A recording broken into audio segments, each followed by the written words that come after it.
In this video, I will break down the players that are linked with Real Madrid for the upcoming season. I will start with Franco Mastantuono and provide a thorough analysis of all the players that are linked with Real Madrid. Mastantuono functions as a number 10 or an inverted winger with the capability of playing as a second striker. He's very much a playmaker in the sense that he likes to play between the lines and positions himself to receive the ball in advanced spaces. The attacking forward is known for being one of the best dribblers in South America at the age of 17. In addition, he's very good at set pieces, and one of the things that he's really credited for is his work rate off the ball. He's good at linking the midfield with the attack, which is a crucial part of Xabi Alonso's structure. He marries creativity with discipline, and with Real Madrid activating his €45 million release clause from River Plate, after speaking with Xabi Alonso, it's likely he was promised minutes for this upcoming season because Xabi Alonso is known as a manager who likes to rotate his squad. By the way, if you guys are new here, I'd really appreciate it if you not only like this video but also subscribe. Now back to the video.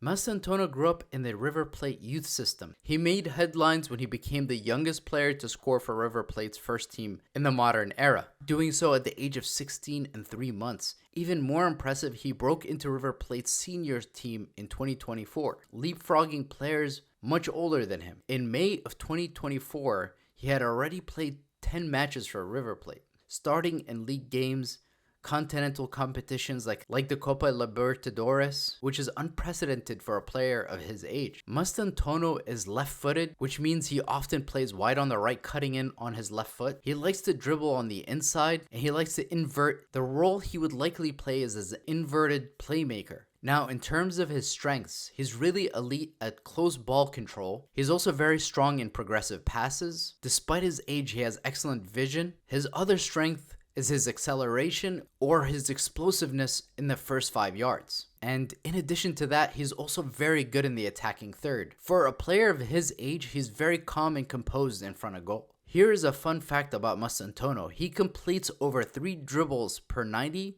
and creates nearly 2 key passes per 90 minutes, placing him in the top 5 of players under the age of 18 globally. Tactically, he's very comfortable playing in a 4-4-3 system as a wide right player. He can also play as a number 10. He can play right behind the striker. For him to be as composed as he is in front of goal, to have that kind of ball control, to have the pace that he has at only the age of 17, if he continues to make these improvements in his career, we're looking at a generational talent, a guy who can potentially be the number 10 for Real Madrid for years to come. And that's why PSG tried to sign him. They tried to close the deal, but he was linked with many other teams across the Premier League as well who tried to sign him.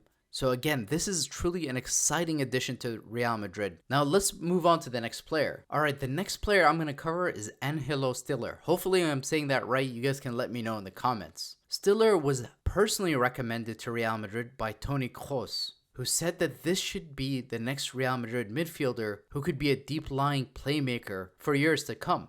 Having just turned 24, he theoretically has years ahead of him to dominate the game. Now, when you look at some of the metrics behind Stiller, you understand why Toni said that this should be Real Madrid's next midfielder. His pass completion rate is at 94.6, placing him in the 94th percentile. In progressive passes, he's in the 97th percentile. He averages about 6 ball recoveries per match. But the thing is about Stiller is that he's a left-footed player, so he oftentimes will play in the single pivot. He can play in a double pivot. Stiller is somebody that could ensure both ball control and lead transition attacks for Xabi Alonso's side. He consistently wins midfield battles, and he's very good at being a creative deep line playmaker. In addition to that, he also reads the game well. He's good at breaking up play. And what's interesting is I actually did this where I did a side-by-side comparison between not only him, but Toni as well as Reijnders, who we were linked with, but obviously we just got word that Reijnders is going to be a Manchester City player. Let's dive into some of these numbers. As you guys can see, from a passes attempted perspective, Stiller averages many more passes per match than Reijnders, which is obviously very positive because we need a high volume player who's going to have a lot of touches on the ball, especially with Real Madrid moving into potentially being a much more possession oriented side. You need to have a controller in the midfield. But what's interesting is when you look at his pass accuracy against Toni and against Reijnders, look at how well he ranks against some of those guys. Now, he's not as strong in, let's say, key passes into the final attacking third, but he's better at ball carrying and he's better at winning his defensive duels. He offers you a lot more off the ball. And that's what makes him a very interesting profile for Real Madrid, is not only because of his ability on the ball, but what he offers potentially to the team when the team is out of possession. The fact that he seems to be such a dominant physical presence, not only in winning his duels, but also in terms of ball recovery, that's not only how you keep the ball, but that's how you win the ball back. When looking at Stiller, he's excellent at ball circulation under pressure. He leads the Bundesliga in midfielders in progressive passes. He shows strong defensive activity, suggesting more physical intensity than a lot of his counterparts. But is he going to provide you as much in the attacking third as Reijnders, let's say? Reijnders is more of a number 10. This is more of a pure number 6 and a double pivot, a number 8. And this is the kind of profile player that Real Madrid actually needs. And his release clause being 40 million euros,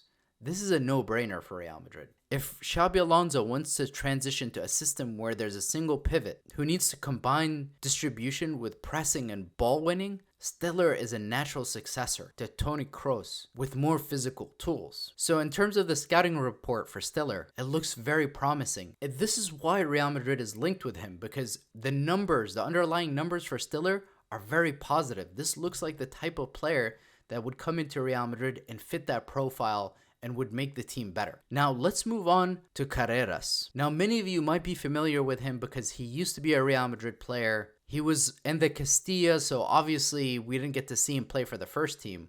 What's interesting about Álvaro Carreras is he was converted from a striker to a fullback, then to a wingback. This is a player that has a lot of offensive involvements and positional intelligence, which aligns with what Xabi Alonso wants from his fullbacks. So you're looking at a player who's a La Fabrica product. This is a guy who came up through the Real Madrid Academy, who's familiar with the club. He knows what it's like to be a Real Madrid player, to put on that jersey. And Real Madrid really likes to bring on players like this because they understand the magnitude, what it means to be a Real Madrid player, and how big of an honor it is. And frankly, Real Madrid also needs players like this who've come up through that system, who come from Madrid, who are more likely to adjust very quickly to the squad. But in terms of Carreras' actual abilities and strengths, he averages 4.5 progressive carries per 90 minutes, which is one of the highest amongst fullbacks in Europe.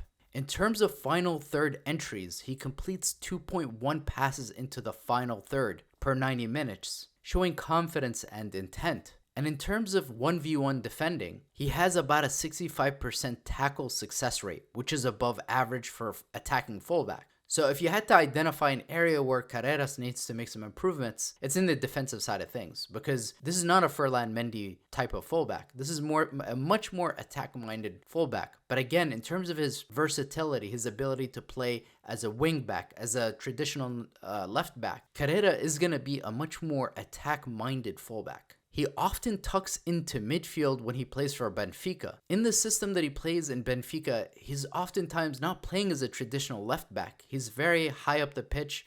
He's oftentimes playing as a left midfielder. But in addition to that, he can also play in an inverted role. If Real Madrid moves into being a more of a box midfield and they require Carreras to tuck in and initiate more of the ball progression, sometimes forming a double pivot, that's a role that he can play as well. And when you look at Xabi Alonso, what he requires of his fullbacks, he likes them oftentimes to invert. If you look at what Xabi Alonso did with Grimildo at Bayer Leverkusen, this is a player who fits that profile. He not only can invert into midfield when Real Madrid has possession, but he can also carry the ball as well. And when you look at Carreras in terms of his capabilities, he has a lot of positional intelligence, technical versatility, but in terms of his physicality, he's not the fastest fullback in the world. He's not going to be a guy who's going to be Roberto Carlos beating defenders because of his pace, but in terms of his ability on the ball, he's constantly looking forward. This is a guy who's looking to constantly attack. Like I said, this is a guy who was converted from starting his career as a striker, and then he moved into being a left back and then a wing back. What I like about Carreras is the fact that he's so young. And let's not forget that Marcelo wasn't the best defensively. And at 22 years old, if Real Madrid signs him And he continues to make these improvements and strides in his career because he has progressively gotten better since leaving Real Madrid. He's technically very good, and if Real Madrid moves into being a much more possession-oriented side, this is a left back who's going to offer you a lot on the ball. Because one of the things Xabi Alonso looks for in his fullbacks is quality on the ball and being able to contribute to the attack, being comfortable when you're being pressed, and Carrera checks off all those boxes. But the big question is, can Real Madrid find an agreement with Benfica on the transfer amount? Because Real Madrid is not going to pay his full release clause, which I believe is 45 million euros. It's not clear if he's going to be playing for Real Madrid or Benfica in the World Club Cup, but it doesn't look like Real Madrid is going to just agree to whatever fee Benfica is asking for. If you guys like this video, let me know. I'll make more videos in depth like this with more analysis. I really want to know from you all what you guys want to see more of. Let me know in the comments. Thank you for watching, and Hala Madrid.